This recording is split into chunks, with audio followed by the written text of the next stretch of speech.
شدم در محبسی اندیشه های خویش زندانی، گلویم را فشارد گریه تلخی پشیمانی، گلویم را فشارد گریه تلخی پشیمانی.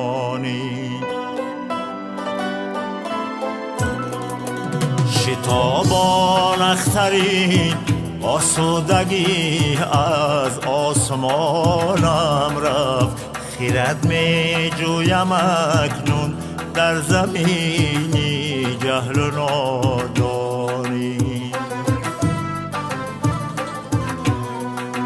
خیرت می جویم اکنون در زمینی جهل و نادانی.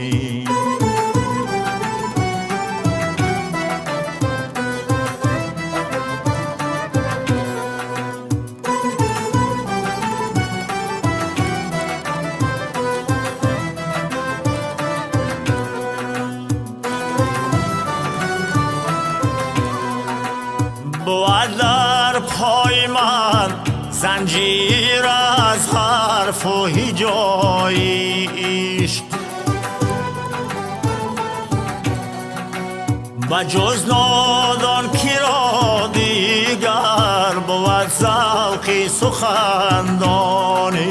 و درگاه و بزرگی قلم کش دیدم مالم، و درگاه و بزرگی قلم کش دیدم مالم.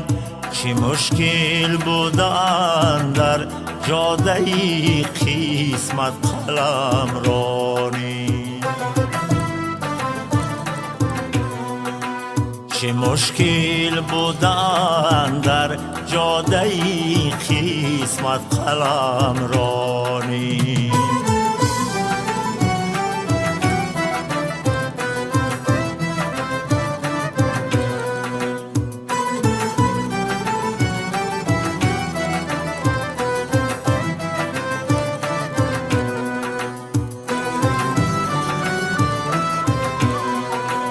در هر آرزوی را که برباد